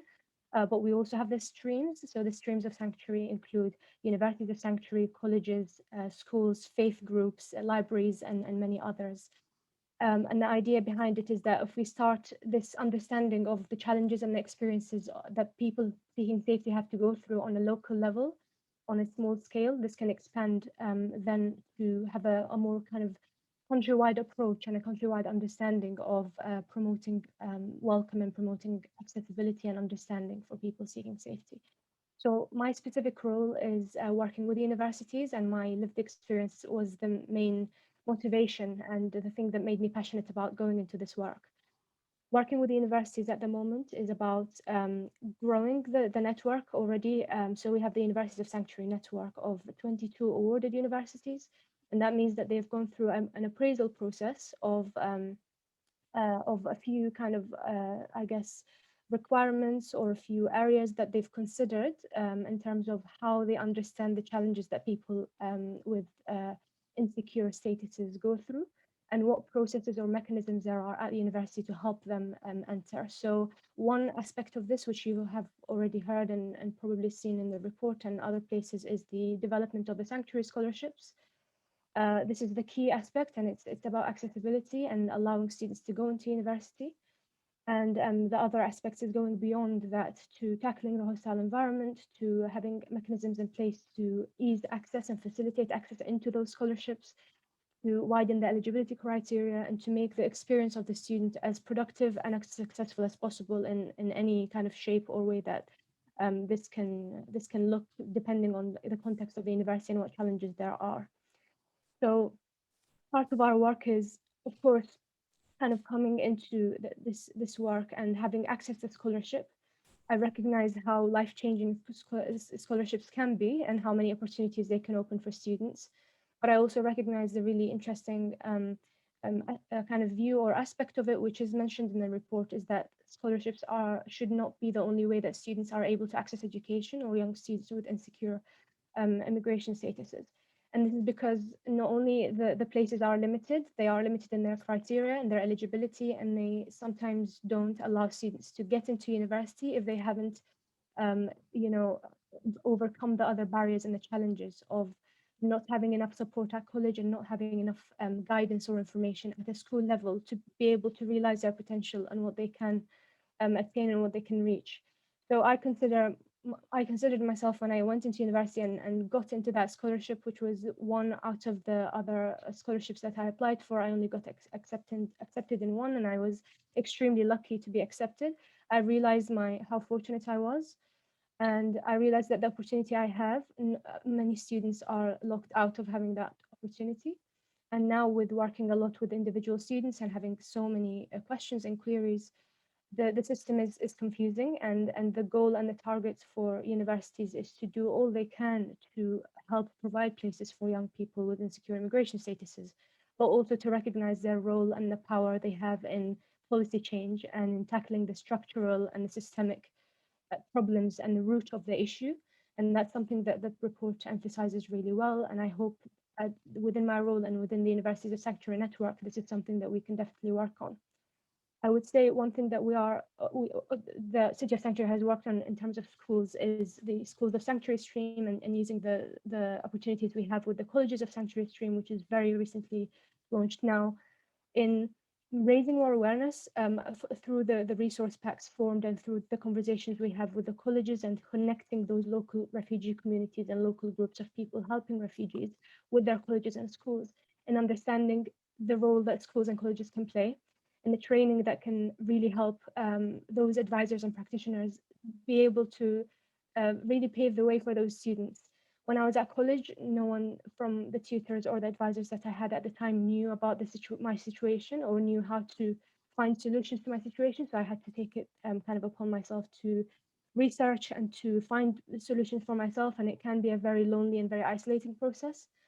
And having someone there can definitely make a difference between what choices you make at college, but also how much you attain in the future, and how your future outlook is basically your perspective on your own future. And I definitely want to echo Agnes in what she said about that, the difference it makes to have someone with you or on your side in a system that's designed to be against you. And this is something I've experienced with school and college, and unfortunately something that, now that I'm on the kind of graduated from university and having been fortunate enough to have that opportunity, I see my brother and I worry and I'm anxious about the process that he has to go through, because I see that he has goals and he has aspirations, but he knows, because of my experience as his older sister, that he will face challenges, especially because his status is even more complicated. Not having any opportunity to speak about this with his teachers or advisors or at college. Had I not been able to advise him from my experience, he would have probably been very confused and has lost hundreds of young people. So I just want to kind of summarize this by saying that with the recommendations of the report, that training aspect and that kind of admissions guidance that universities, colleges, and schools need, it's so essential, and this is something that the Universities of Sanctuary Network advocates for, and it's about being able to access the scholarships before even having them in place. It's about, are there access programs that include Sanctuary students with other underrepresented and disadvantaged groups. But there are so many things that I was very glad that universities are currently working on within the network and outside it as well, that were mentioned as recommendations. But also I recognize I think the lack or the gap is mainly in the advocacy and the campaigning to tackle those kind of structural problems mainly, which is something that I look forward to have more conversations with the universities about. Thank you, Mariam. I've been really happy to let the intros run over a little bit because it's really enlightening to hear these first-hand and frontline perspectives. I think if anything, it's kind of disappointingly rare to be able to hear them. So yeah, it's been really valuable to hear what you had to say, and thank you. Rebecca, would you be able to go last just to introduce yourself, and then we will get on to addressing some questions from the audience. Thanks. Good morning, everyone. I will promise to be very brief in my introduction. Thank you for inviting me here today, and just to say that it is a real privilege to be able to sit on this panel. One of my favourite aspects of the report was that the fact the first person's voice that you hear is Samuel's, which sets the tone for the whole report in terms of it centering on the lived reality and direct experience of the issue of access and the borders in terms of accessing the borders in terms of higher education. I think, and also this panel again is centered on the lived reality and direct experience of these problems, not just in terms of the issues they create, but also the role of people affected by these issues in challenging and finding solutions to overcome them. My involvement in this area of work has always been informed by or led by people who are affected by these issues. So this is a very, in terms of being participatory, it's a very important approach to tackling these challenges. I'd like to talk very briefly about the borders and bordering practices within higher education, because I think it's really important to situate this in the broader context in which it's taking place in the hostile environment in the UK. Economic inequalities are one of the primary challenges that need to be overcome to access higher education in the UK, and particularly for people who have insecure immigration status. The borders and the barriers preventing access are very carefully constructed, but they are socially constructed, and therefore they don't need to exist. Often they're created out of perceived or actual deficits in the capital held by people with insecure immigration status for access education. Just to speak briefly about, I see it as there are essentially three modes of excluding people from higher education. The first of all is the very explicit types of exclusion, denying access to finances, denying people the right to study, or the issues in terms of compliance with the Home Office, and that preventing people from accessing or continuing in higher education. Then there are many more implicit modes of exclusion, be they the subsidiary economic costs of higher education, qualifications not being recognised, or people not being able to gain those qualifications to access higher education, a lack of information, a lack of advice. And I think what these explicit and implicit types of exclusion serve to do is to often deter people from going to university, not being able to see that they belong within higher education, there's a place for them there. I think pursuing changes in changes in policy are critical, but I think the responsibility, not just for access, but also facilitating full participation and success in higher education is shouldn't just lie in a change of policy, but universities need to take full responsibility for the role they play, or the ways in which they potentially contribute to the hostile environment by replicating these bordering practices within higher education. And I think I would really call on universities to be constantly using their discretion, exploring new ways in which they can resist these different modes of exclusion, be them explicit, implicit, or just serving to deter people from accessing higher education. And I think the stories and the kind of experiences shared today just serve to highlight the extent to which people are isolated and prevented, isolated, not just from accessing higher education, but also experiences within higher education. Earlier, someone asked about the first time, is this the first report that focuses on people with unsettled immigration status, a much broader understanding of that term in terms of higher education. I think there are huge inconsistencies in terms of scholarships, and I think they're hugely inconsistent because they're created in a context of inequality, which makes it very difficult for them to have any parity with what will be commensurate with the wider student population. And just to remind people that in 2017, we did the Article 26 project in collaboration with King's and 5 other universities with members of Let Us Learn prior to becoming We Belong, and different recipients of Sanctuary Scholarships did produce a set of resources.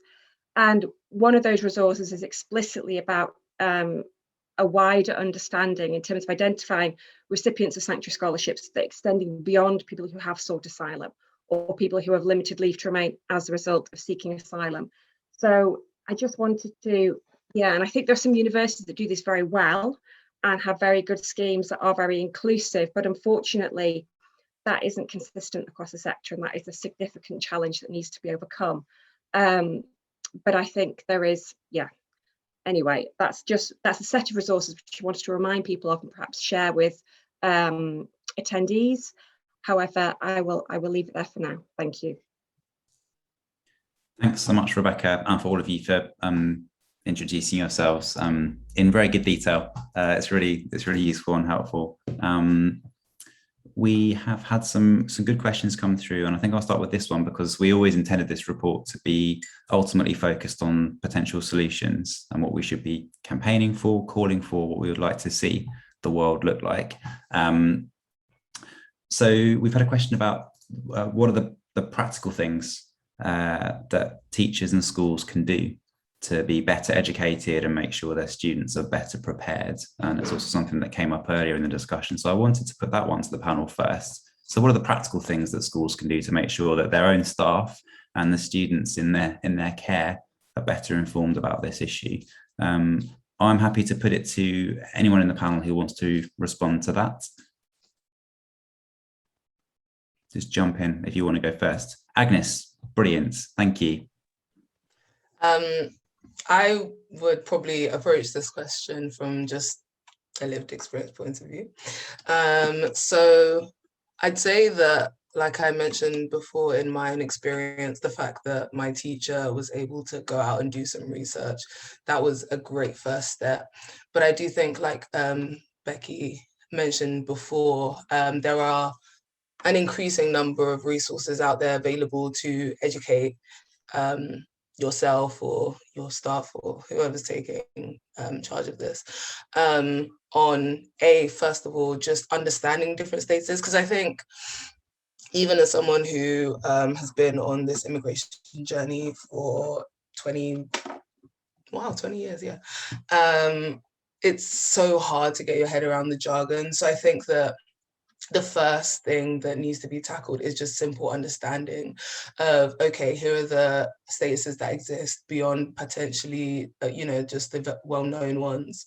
And then to actually, start deciphering the jargon and then to try and find ways to support. And then also I think the taboo nature of the topic makes all of this a lot more difficult because it means that students don't feel maybe comfortable to come forward and talk about it in general. So I guess to answer your question more directly, something that teachers can do is sort of take the lead on this rather than putting the onus on the students who are in the position in order to sort of alleviate the already immense amount of stress that the students are under. And just more of a proactive approach on this. And with like Dami and Becky and Mariam, like there are resources out there, and I just think that there needs to be more of I just think there just needs to like schools need to feel like it is their duty, in the same way it's their duty to teach people how to do 3+3. It's their duty to understand the immigration process to an extent, and then help their students learn about it, not only if they're in the position, but if, you know, just generally in case you ever encounter someone in that position that you could also help, if that makes sense. Thank you, Agnes. Dami, I wondered, given that your hand is up, if you had a perspective on the question. Thanks. Yeah, no, I do. And the reason why is because something I failed to mention when doing the introduction is that I am also somebody of lived experience who has the issue and is able to speak on it from a lived experience point of view, and also from an expert point of view, because I work within the field. And the one thing that I think of when I left school was that nobody knew my situation. I didn't utter a word, actually, because I was ashamed and I was embarrassed, and I didn't know how to bring it up to any teacher at all. And Agnes, unlike me, was quite proactive in doing that, whereas actually a lot of young people fall into my kind of situation, because to be a migrant in the UK has a negative connotation, right? So the one thing that I would say for teachers, and just based on that, is to make it a priority, because young people, like schools, have a quota of how many students they're supposed to be sending to universities each year. So actually there should be a level of somewhat care of young people who aren't able to access student finance, who aren't able to go to universities. And then I guess from there is deciphering, how do I know what young person is in the situation, and how do I know what young person isn't if they're not willing to talk about it? I would give an example of a school called, I think they're called Urswick School in Hackney, and we love the notion in which they used to be able to identify, because they noticed that actually this is becoming a big problem, that every year there was at least 3 or 4 young people in sixth form, in year 13 or 12, who was not able to further their education. And as a result of trying to identify, because young people would either not come to them until it's too late, or would just leave and then come back to them a year or 2 years later to say that I'm actually not in higher education. So to then identify the young people who are in this situation, they started to hand out, I mean, most schools probably won't do this because it's quite expensive, but Hackney was able to do so, hand out iPads to every single person in sixth form. Of course, it's the school's property, but in order for you to have the iPad, you have to show some form of identification.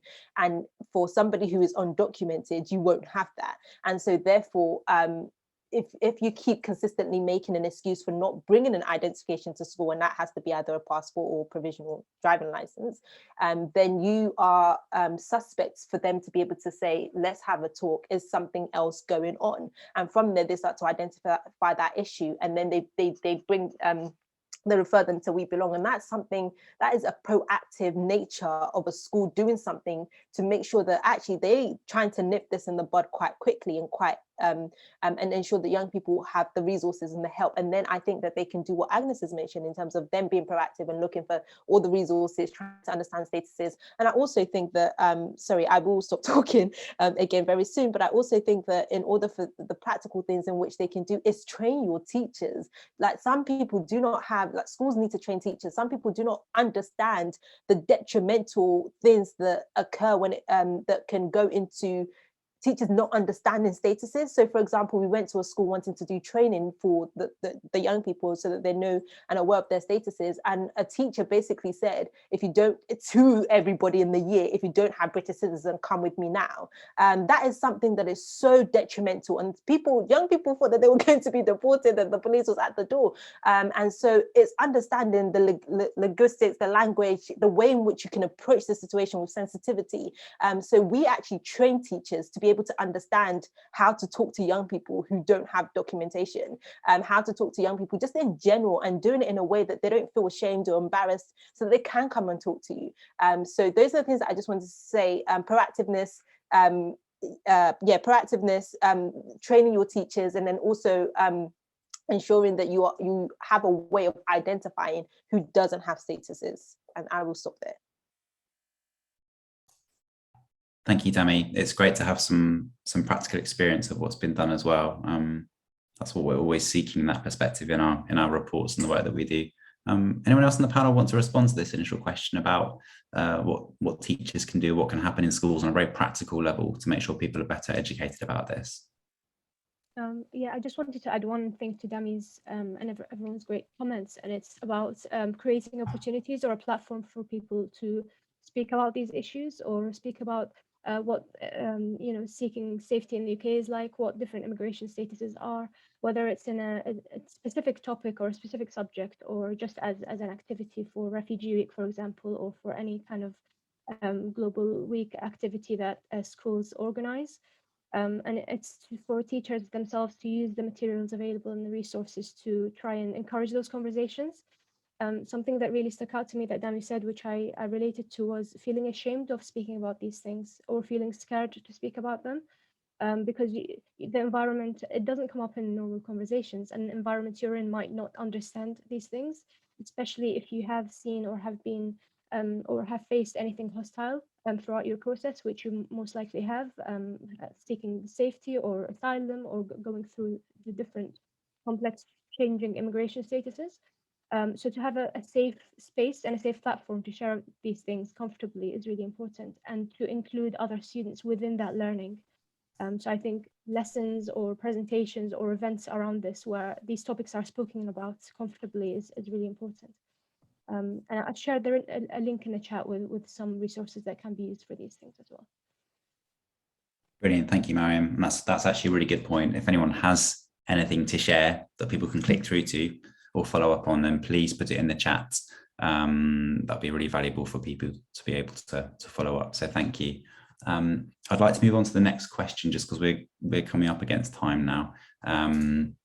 We've had a good one about pushing for change and the power that's needed to be able to access the resources to call for change. So it's great that King's is able to use its power to push for policy change.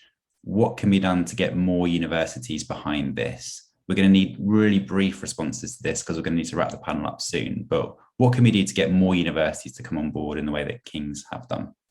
Anyone on the panel want to respond to that as briefly as you can?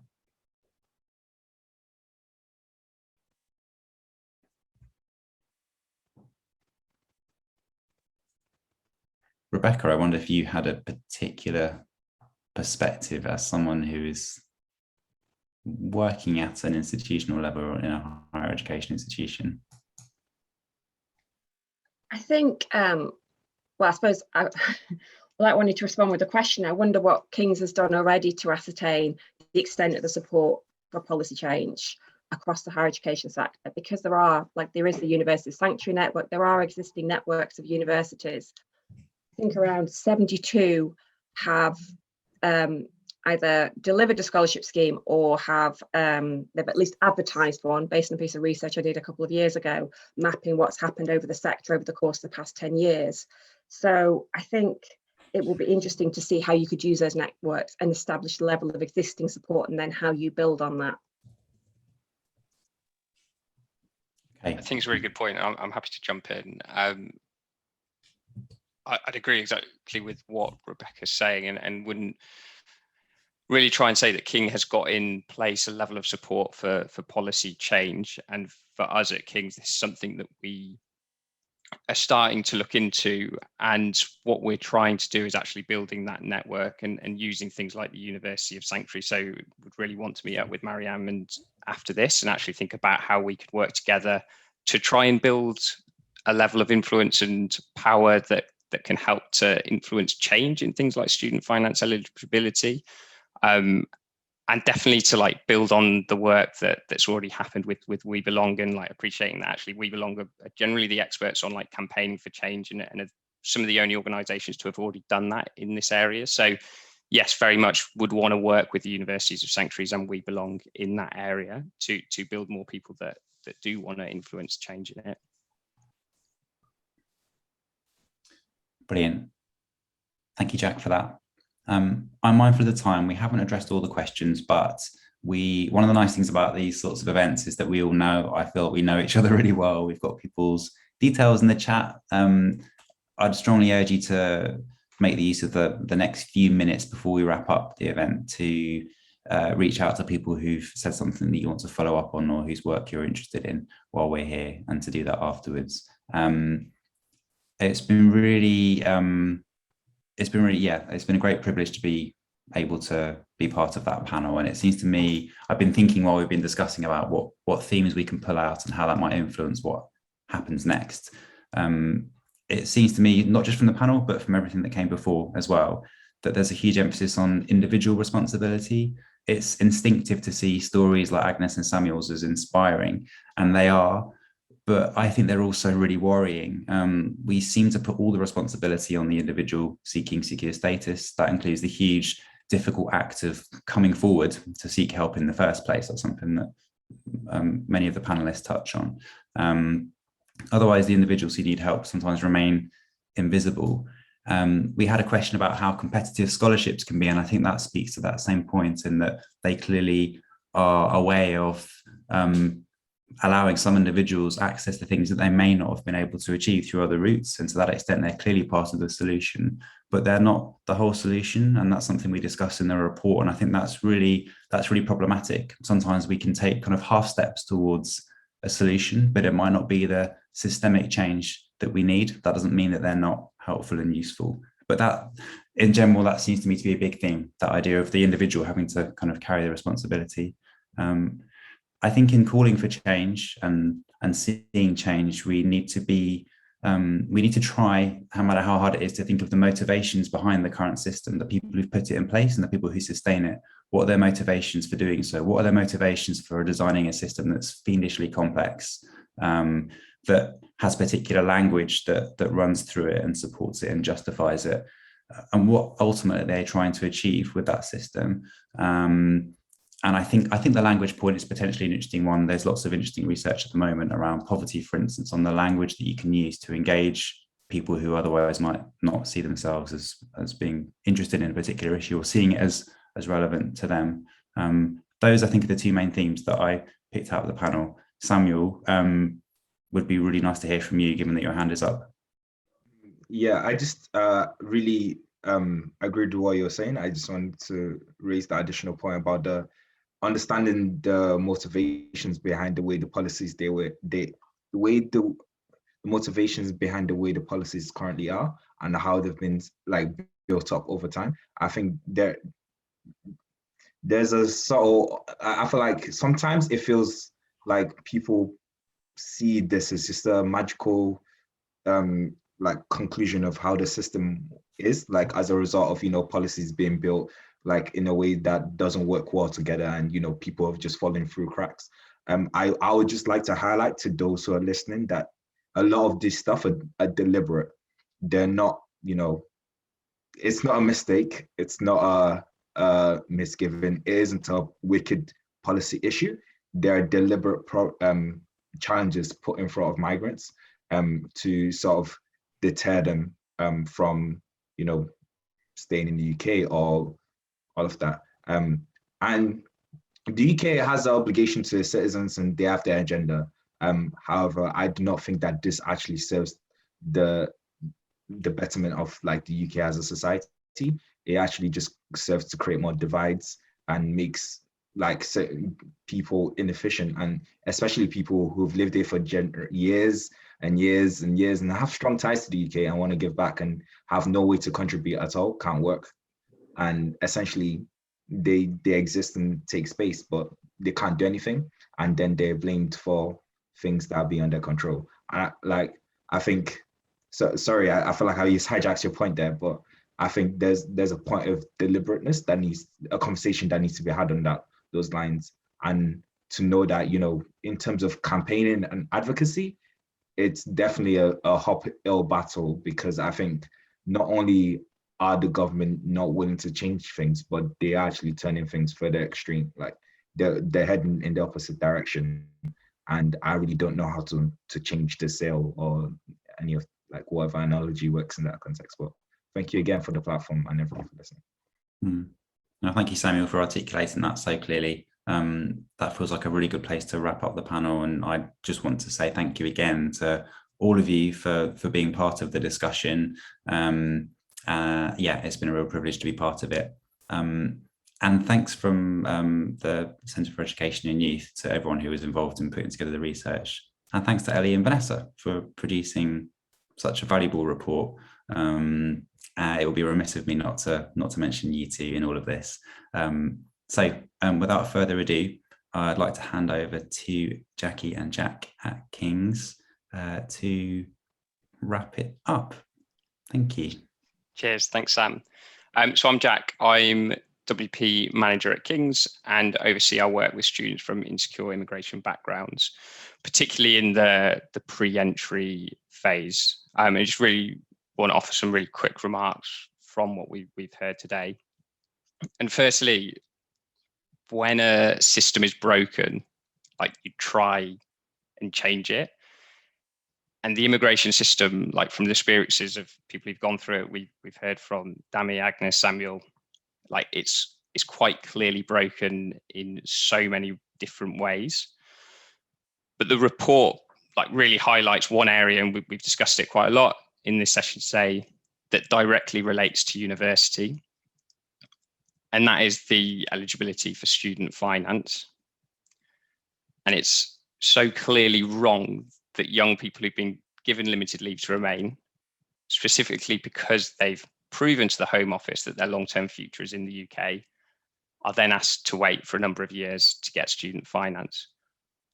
Or, as Dami was saying, that young people are asked for more evidence from student and finance than what they were by the Home Office to prove the length of time they've been in the country. And it creates a completely unnecessary barrier to people accessing university. And at King's, we want to work with other universities and other organisations to campaign for change on this issue. We really want young people, more young people, to be eligible for student finance without the need for sanctuary scholarships.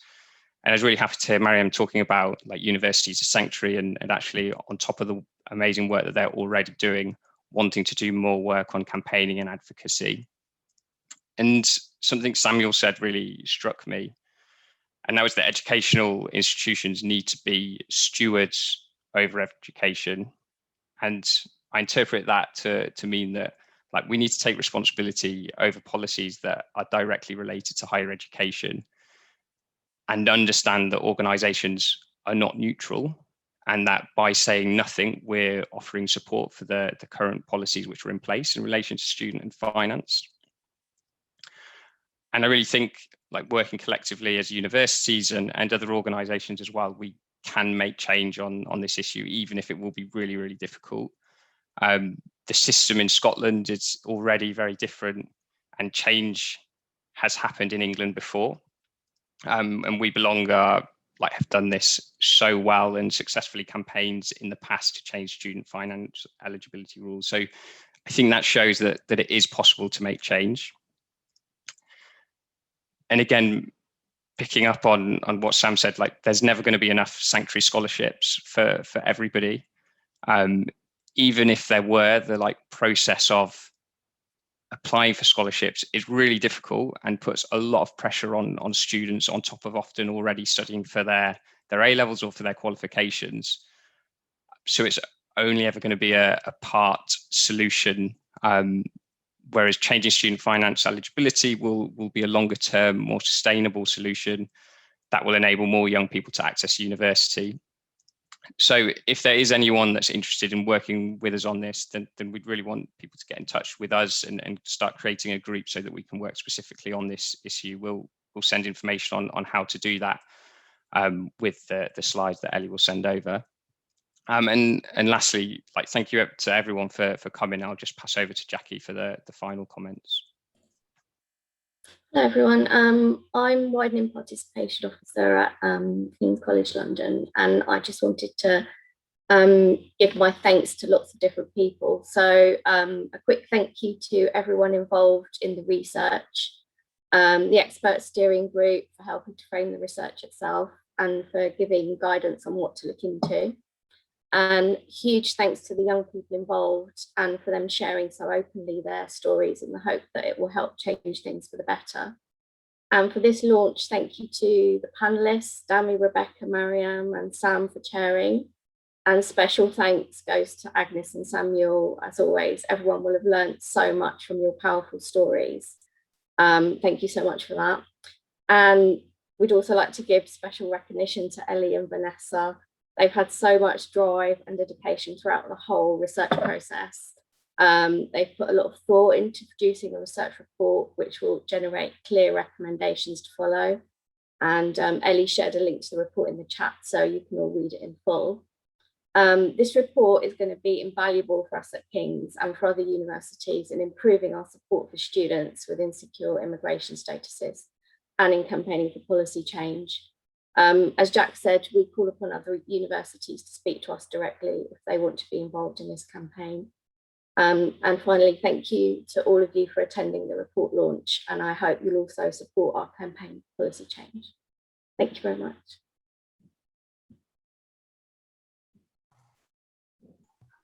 Perfect. Well, thank you again to everybody from me, and thank you for everybody who's joined us. And please do take forward the report, share it with your colleagues. I popped it in the chat. Get in touch if you'd like to discuss it further. Great to see lots of sort of emails and things changing hands on the chat and link ups being made.